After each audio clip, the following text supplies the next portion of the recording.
Campus Map App Presentation by Katie Carlson, Sheen Cunningham, and Corey Griffin to the KSU Parking and Transportation Committee. Ladies and gentlemen of the committee, thank you for your time today. My team has worked relentlessly on producing this report, and we're happy to share with you the most crucial aspects of our findings regarding creating the Campus Map app for KSU. Please consider this presentation as the key reference for your decision-making process. First, allow me to recount the problem in question. Unfortunately, the KSU maps are simply vague at best. The maps around the campus are inconveniently located, and most have lost any reference marker. The image on the right is one of the maps located in this general area. I wish I could be more specific as to where, but I couldn't determine where I was on the map. The virtual maps are only detailed about specific things, such as bus routes or parking designations. With this presentation, we believe we can figure out the best way to engineer a mobile app that will allow students to easily navigate the campus both inside and out. Of course, research was needed for this venture. We looked into whether similar navigational software for mobile apps already existed, as well as the approximate cost of developing this app and how funding for this project would be possible. Aside from Google Maps, which is too broad for our purposes, a somewhat similar service exists for the University of Georgia.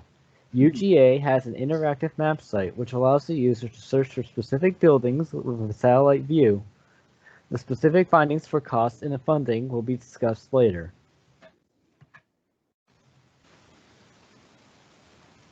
We plan for the app to be similar to other navigational apps in terms of purpose, use, and features.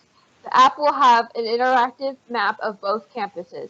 Every building on the campus will be labeled with its name, and additional information will be provided when the user clicks upon each building. Several locations, such as restaurants and stores, will have symbols associated with them. The app will also have an option to track your current location using a GPS to help navigate the user towards their destination. There will also be a search bar included on the app, so the user can search for the location they need to go to.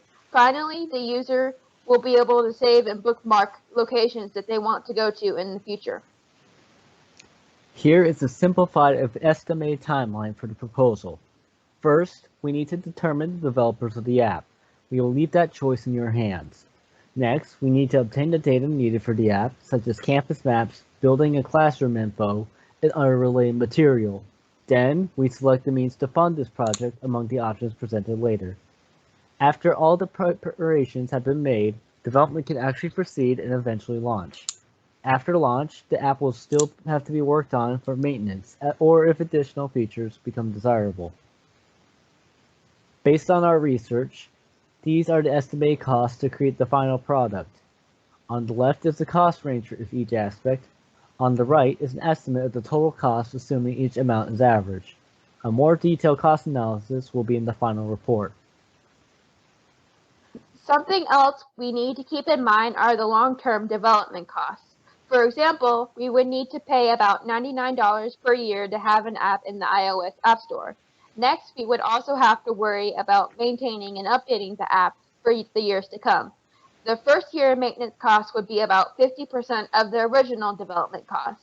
After the first year, the maintenance cost would cost about 15 to 25% of the original development cost. We are also considering using Google API as part of the software, which would cost about $2,400 per year, but this is more of an additional option than a requirement for the app. There are several means to fund the initial development of the map app, and several can be used if necessary. The first, of course, is funding directly from the university. Another option, albeit a much slower one, is using a percentage of profits from the KSU campus stores. A method of gauging interest in the app as well as gaining funding is crowdfunding. If students want this service to exist, then they'll be willing to aid its development. One final possibility is having all KSU students pay a small one-time fee. With the amount of students enrolled in KSU, even $5 would provide a significant amount of funding. However, be warned that students will dislike having additional costs.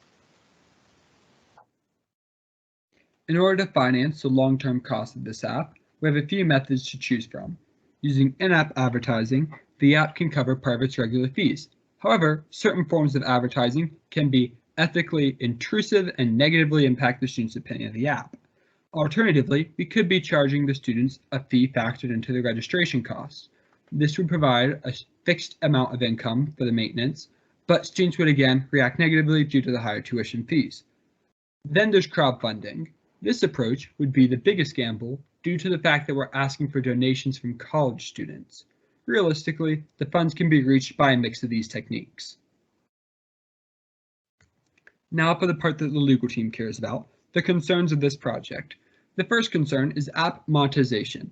Some map softwares are free, like Google Maps' API. However, they have strict rules that would prevent us from making any money on the app. Before we can offer ads or payments, we'll have to check the terms and conditions of the software used first. Also, target advertising is largely seen as an unethical business practice, and so by using it as KSU, we would open ourselves up to criticism and possible civil suits about the invasion of privacy. Similarly, this can also be a result of tracking users' locations. To avoid this, we should offer the option to opt out of programs and be direct about how we're using the GPS tracking. One final preventive measure is to require KSU login to access the app. This reduces the risks of app being used for unintended purposes. We are also considering integrating some of KSU's existing services into the app. For example, a feature that will import the student's schedule from the OWL Express website.